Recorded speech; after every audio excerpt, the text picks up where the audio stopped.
Hi friends, I wanted to do a little video highlighting my epiphytic cactus collection. This is the spring of 2020 and these are the plants that I have out on the front patio.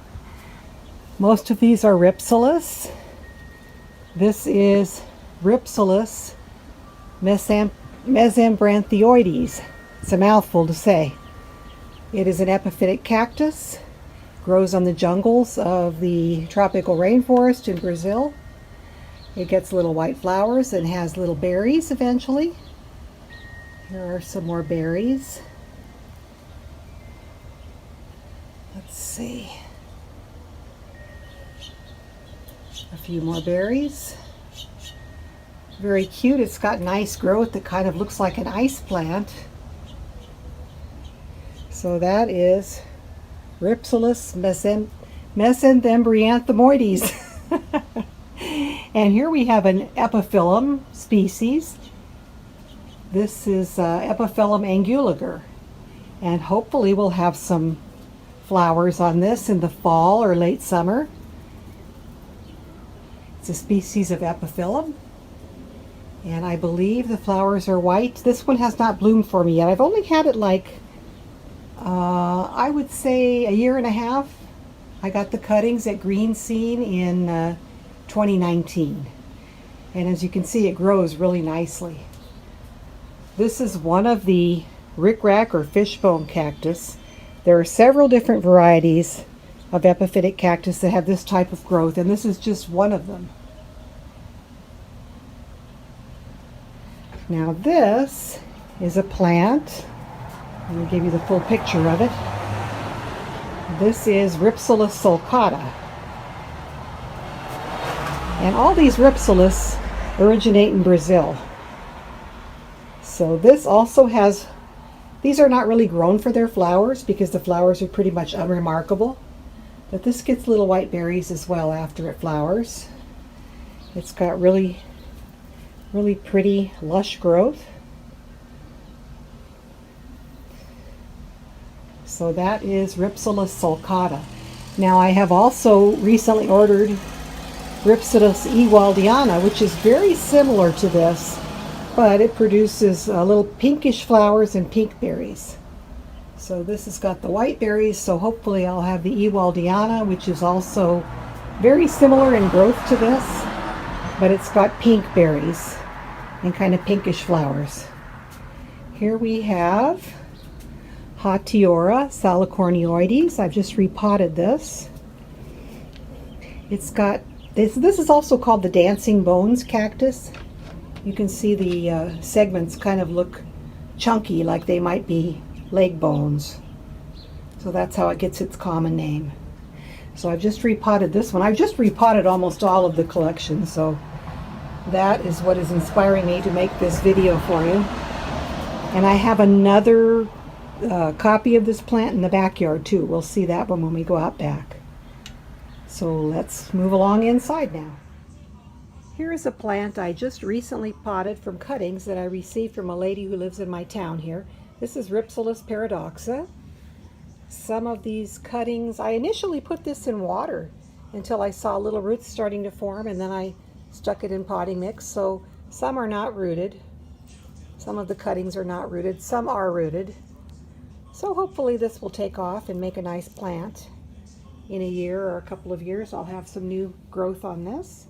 So that is Rhipsalis paradoxa, and I believe it gets its name because it kind of has chain type growth that goes different directions. Kind of a cool plant. So this is Rhipsalis clavata, and it will eventually get little white flowers at the ends of the shoots there. So this one I have not yet taken out into the yard. It's still growing in my living room. This is a plant I recently bought from Armstrong Gardens. This is Rhipsalis burchellii. I don't know how this is going to eventually look. It looks like something that's been recently rooted and potted. So that is Rhipsalis burchellii. This is Lepismium houlettianum. It's just fairly a new start. Just rooted and starting to grow. So hopefully that will take off for me. It's still in my living room growing area. So let's go out back and see what we have out in the trees that have recently been repotted. Now this is something interesting I wanted to show you. This is a cutting of the Epiphyllum anguliger, and this is a little cutting of the Rhipsalis clavata. This had actually fallen off my plant, this little clavata cutting, and it was sort of shriveled up. It didn't have, roots or anything. So I stuck both of these in this pot of what I had on hand, which was just some bark and some giant number 4 perlite. There's no peat moss or any kind of oak leaf mold or anything. And I put it in this clear cup, and you can see the clavata has shot roots way down to there. Look at that. And the other plant has also got some roots. So there is the spot where the end of the Rhipsalis clavata went, and those are the roots coming off of it. So you can kind of trace them down. Look, they're really extensive and long, going way down. And I assume those other roots at the bottom are from the Epiphyllum anguliger here. So that is to show you that you really don't need much moisture retentive materials. I just rooted these in bark and perlite. No soil, no coir, no oak leaf mold, just bark and perlite. It is such a good feeling to have these plants repotted and moved outside. They look like they need a little more light. This is a plant that I bought as Rhipsalis agudoensis, but it isn't. It's Tropiflora version of agudoensis, and I believe that's been microscopically tested as Rhipsalis goebeliana. So there is that, which I recently started maybe 5-6 months ago. Okay, and it's hanging underneath my walnut tree here. And here we have Rhipsalis baccifera.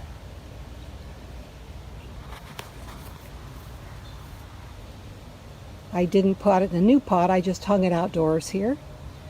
It's got really nice, kind of thick, chunky growth. So that is baccifera, and I have a different species of this as well. This is my rather small plant of Rhipsalis pilocarpa. It's named that because the stems are sort of hairy looking.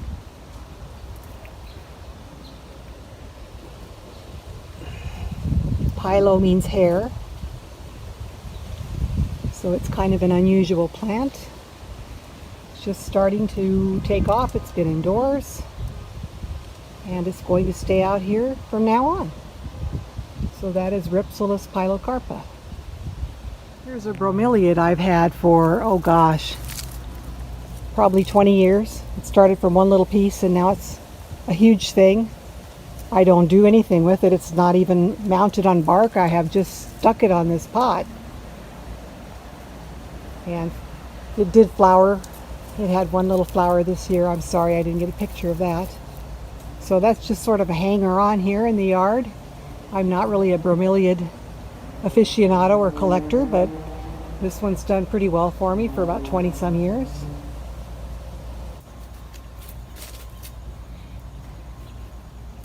Here we have a plant that I'm really crazy about. It's so fun. This is Lepismium Cruciforme spiralis, and it got that name because the branches kind of spiral around. So really cool. It gets little white flowers. And hopefully we'll have some little berries on there too.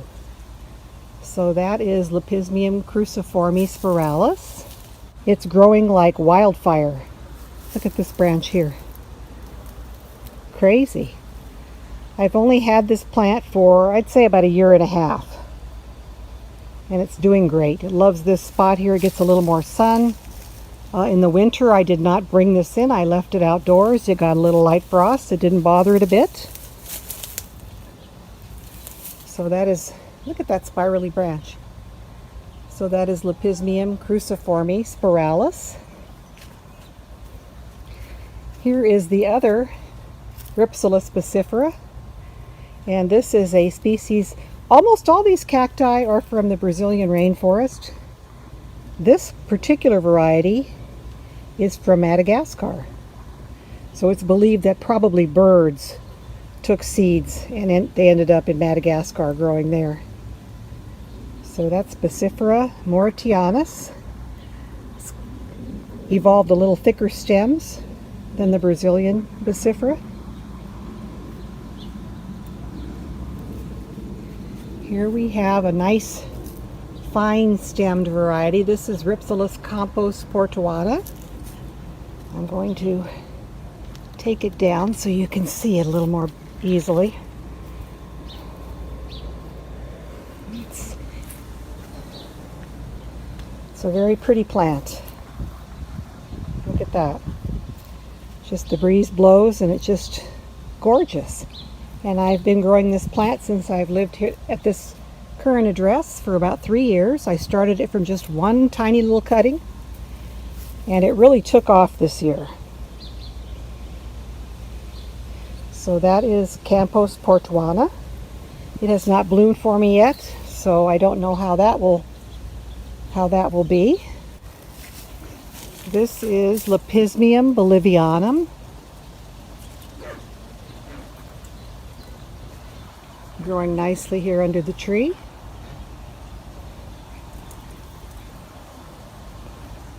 I like the flat branches.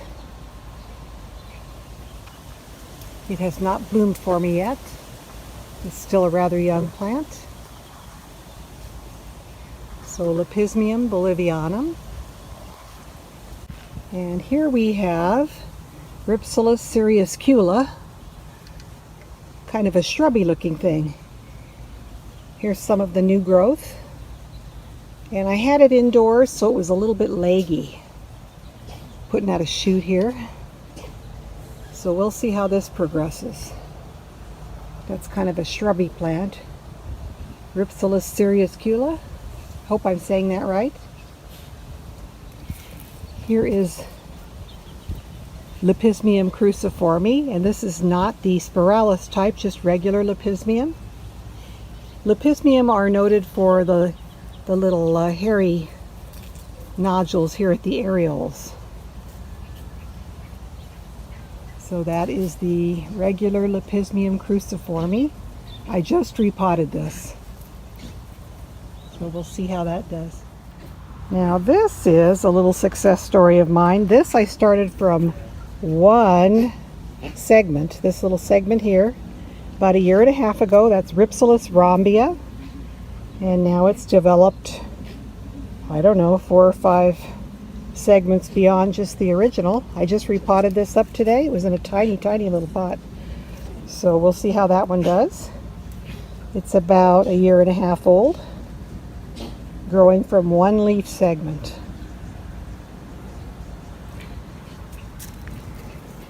And here we have Rhipsalis crispata, one of the more flat-leaved Rhipsalis. I received this from Ken from the Pentaco collection cuttings. I like it. It's very stiff and pretty and very hardy looking. It's been growing pretty well for me. I've had it for about 1 year, and it's probably tripled in size from when I got it. It was just a little plant in a tiny little pot when I got it. So that's Rhipsalis crispata. Next we have Rhipsalis micrantha. Gosh, I've got the sunlight. This is Rhipsalis micrantha. Kind of hard to see in the shade here. It has kind of flat-like stems. It's really a luxuriant plant. I've had this plant for about 1.5 years. It was small. It was just started from cuttings at the time, and it's about tripled in size. So, gosh, I just love to touch these. They're just so wonderful. So this is Rhipsalis micrantha.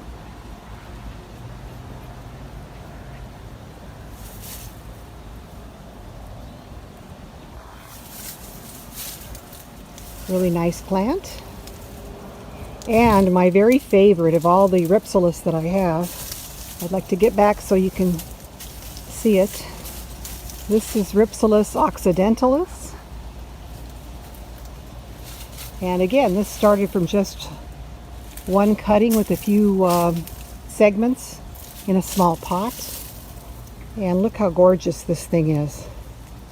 Very lush. Just growing like crazy. So I've had this for approximately, well, just like the rest. I started really collecting my Rhipsalis in earnest about 1.5 years ago. So there is occidentalis. Just my favorite. I love it. I just love, love, love this plant. It's so beautiful.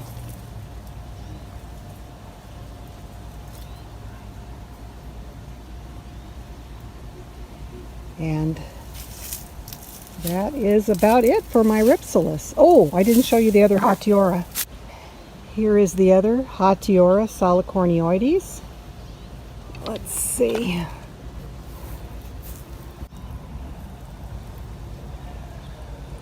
So just starting to take off. Looks pretty nice. It's been growing indoors. And hopefully next year it'll be at least double this size. Okay, so that is it for my collection of epiphytic cactus, minus the epiphyllums. Take care and have a very pleasant evening. These are really super cool plants to collect.